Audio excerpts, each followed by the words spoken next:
What's up? Welcome back. I'm John Stark from MacTheMovieGuy.com, your favorite blind film critic, and today we're going to talk about The Plague.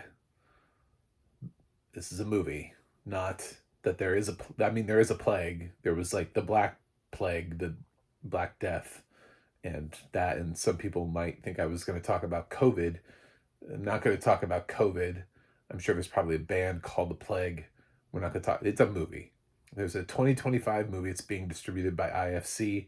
It made its premiere this year at the Cannes Film Festival, and later on went to Fantastic Fest. And I have now seen it. I got an advanced screener for this film about 2 months before this film comes out. At least 2 months before its nationwide release. It releases um, like in limited New York and LA on Christmas, and then it goes nationwide at the beginning of January. And this is odd because I've been getting a lot of screeners at this time that are from like previous in the year that they're like, we don't really want to give you the good stuff just yet. We want to give you the stuff that's technically already on the streaming services. And then all of a sudden I get an advance for a movie that doesn't come out for 2 months. And I'm like, okay, thank you. Let me have a look see at The Plague, which I'd heard a little bit about, um, but not nearly enough. This movie, we need to talk about The Plague because I loved this movie. We often talk about there's this thing that you hear from film critics and awards pundits who they'll praise a movie and they'll say, "Oh, but it's not an Oscar thing. It's not an Oscar play. It's might be the best movie of the year, but I it's not Oscar friendly. It's not voter friendly." Uh, the only thing that stops a film from being Oscar friendly is whether or not you choose to vote for it. It is actually that simple. Truthfully, in any voting that I do, and any voting that you do, all you have to do is vote for the movie. If you actually like the movie, you don't have to sit there and get in this like weird sort of subtextual conversation about like, well, what does this mean for the history of the Oscars? If we vote for this movie, will it be, you know, is it too small of a film? Is it too small of a distributor? What would happen if we had a Best Picture nominee full of kids? I don't know. Just vote for the best movies. That's what you're supposed to be doing anyway. If you want the best movies in the race, then don't think about which studios are backing them, which movies have the best campaigns, who has the biggest stars, and the whole like mechanics. Who's doing the press, right? Who's doing the little junkets, and who's showing up at the screenings to talk about their film and their processes and all that stuff. If you see a film and you're like, I love this movie, vote for that movie. It is that simple. I don't need anybody to talk to me. I don't need to talk to cast members from The Plague. I don't need to talk to the director of The Plague. I don't need to talk to Joel Edgerton. We don't need to have those conversations. I just need to sit back and enjoy the movie. What I would love is for IFC to give me screeners with motherfucking audio description. That's what I would love. I would love that. I've reached out to them and they ghost me. And it's weird because it's like clearly I come on here and I try to give every film because it's not the filmmaker's fault. They made a movie and it got picked up by IFC. That's not their fault. They can't choose their distributor like that. They just go with the thing that's best for them. And honestly, IFC is the kind of distributor that has enough money to financially back these movies and give them audio description. I'm positive The Plague will have audio description when it releases theatrically, but the concept of a blind film critic eludes people. So I did not see The Plague with audio description, and I still loved it. Why? Because this is written and directed by somebody, I believe it's a feature film debut, who clearly has experienced all of this in their lifetime in some form. And I think the people who it's resonated with have seen and or experienced this in some form. It's a film about bullying. It's probably the best film we've had about bullying since the film Bully many years ago. So with Brad Renfro, and that was like 2003, 2004, something like that. I think it's probably the best film we've had in at least 20 years about bullying. and about what it means and what it means to be stuck in, and the hierarchies of adolescence and popular kids, and breaking down the traditional mold of what is a bully. It's not just the big dumb jock who's like, "Hey man," or it's not the outcast kid, right? Because there are those bullies too, that they're like the rebel, right? They ride up on the motorcycle, and they clash against all of society, and they're also the bully. They throw you up against the locker, and they're like, "Look at me, give me your lunch money." Like, we do those stereotypical bullies a lot. Not that they don't exist, because they do, but there are also just simply this clique mentality that you get with kids when they get in with their friends and they're popular, and then you're just sort of not in the clique. And sometimes you strive and you want so hard to be in that group, that whatever bullshit that they're doing, you want to participate on. This is something that gets touched on in other media as well. Something that I'm watching right now that you're probably watching is Welcome to Derry, which has the character of Marge, who is sitting on the outside of the Pollies, on the out, trying to be what they are, but they clearly, she's not really part of that clique yet. She's sort of the Veronica to that group, if you get that reference. So we've definitely seen that, and in this, there's the character Ben, who is he shows up at this water polo camp, and there are some kids who are already sort of they've been there before, and he's new, and so he finds out the people who have been there before, and the cool kids have all decided to ostracize this kid Eli and say that he has the plague because he has like a skin condition that requires like cream to be on him. So they say he has the plague, and they compare it to like leprosy. And if you touch him, then you catch the plague unless you wash your hands immediately, in which case, you know. So Ben is somebody who's not used to being a bully, and struggles back and forth with trying to fit in and trying to be able to hang out with the cool kids, but also this this idea that they have ostracized this one kid who seems like a perfectly fine kid. There's nothing really that weird or anything about him. He probably just has, you know, uh, just some mundane skin rash thing that you see prescription drug commercials for every night on TV. Take Relenxic or something, it'll fix your face.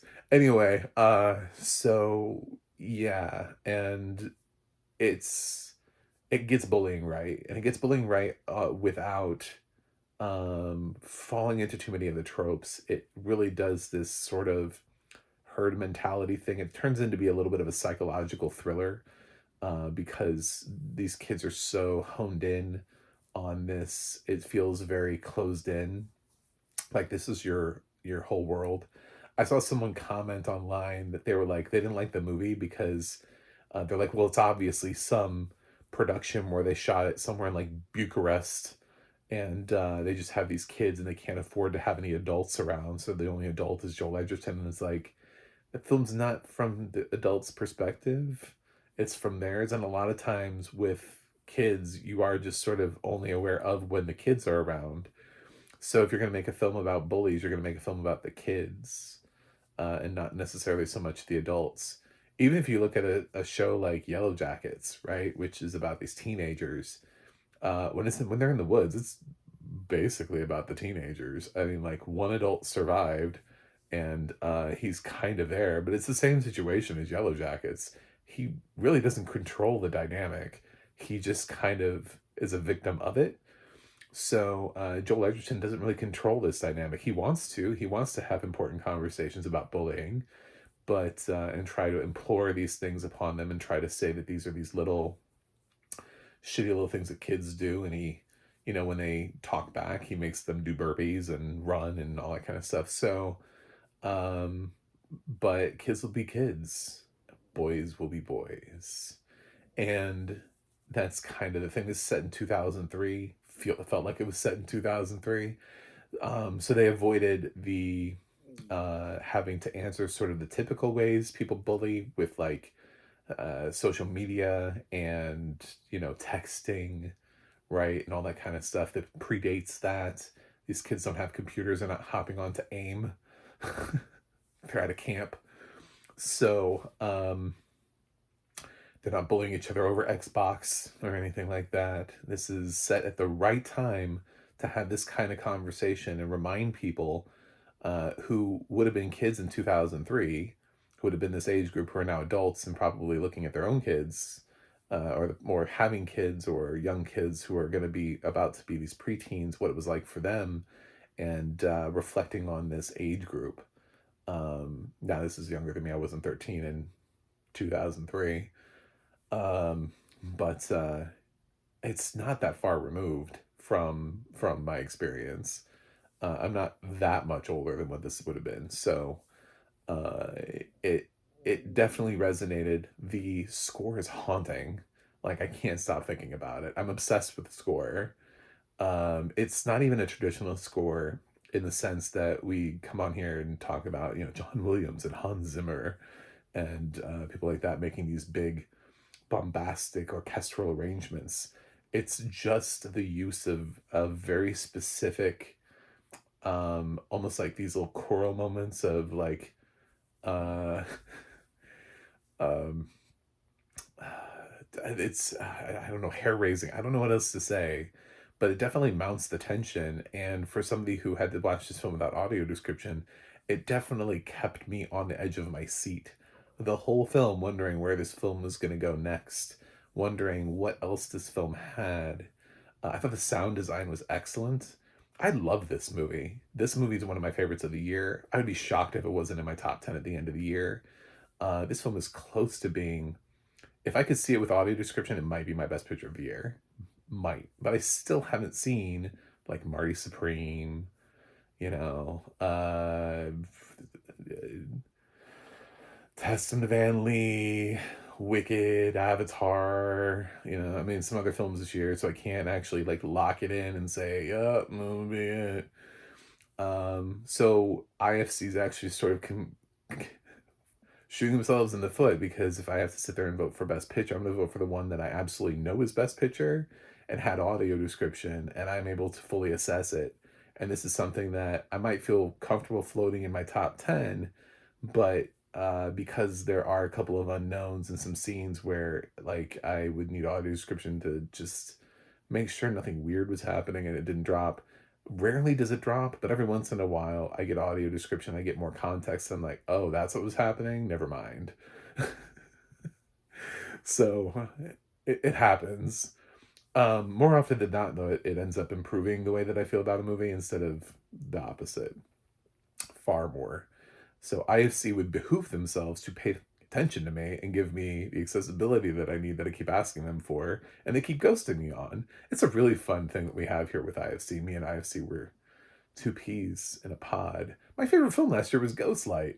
They just don't seem to give a shit. They just really don't understand that I typically end up liking their stuff, and I don't fall into the typical narrative of everyone else is saying one battle after another, so that must be the best picture of the year. If I don't say one battle after another, people are not going to watch my channel. What's going to happen if I don't like one battle after another as much as everybody else? I don't know. My favorite film of the year could be Happy Gilmore too. I don't really give a shit, but it's not. But yeah, this might be this. But it's hard to ascertain exactly how I feel about the film without the necessary accessibility. So this is gonna be a pretty high score for me, probably the highest I've ever given a film that doesn't have audio description.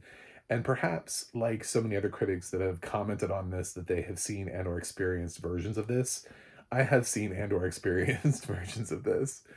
And so for those people who it hits, it'll hit a lot harder and it'll resonate more for people of a certain age group who weren't just bullied over social media, right? So kids nowadays, their their bullying is on social media, and I've heard people say, well, kids these days can't get away with this stuff, right? Because they get away with it on Snapchat and online. So, you know, it's they have their workarounds. It's not like bullying has gone extinct. Um, but yeah, I think this will be triggering for a lot of people for a variety of reasons. And I adore this score. I mean, my favorite score last year was Nosferatu. So, yeah, I I could see this being my favorite score of the year. Totally legit. Um, I'm really high on the plague. I like to give it some room to grow. Like if I had audio description, if I get audio description between, I'm not really sure what the embargo is on this because it premiered at Cannes, and I wasn't told not to review it. I'm not going to put the review out right away, but I also want to try to build buzz for the plague. So I don't know when you're going to see this review, but maybe I will get audio description between now and then. Stranger things have happened. It's unlikely, but I'd like to be able to give this film room to grow and go up based on the impact of audio description. So we're gonna go with a 9 out of 10 on the plague. Yeah, it's one of the best films of the year for me. Like pretty firmly too. I've come close with some films where I'm like, that might be in my top. I don't know. It's probably top 25. I don't know. I don't I don't know how this is not in my top 10, especially if I actually got audio description. I don't know how that wouldn't be there. But I'm obsessed with this movie and I can't wait to see it again. And I want to tell you about it because I thought it was terrific. I thought it was tremendous. And I don't care if other critics do or don't, but it seems like a lot of other critics who saw it at Cannes and Fantastic Fest really loved it too. So that's it. Thanks for watching. Thanks for subscribing. And I will see you guys on the other side.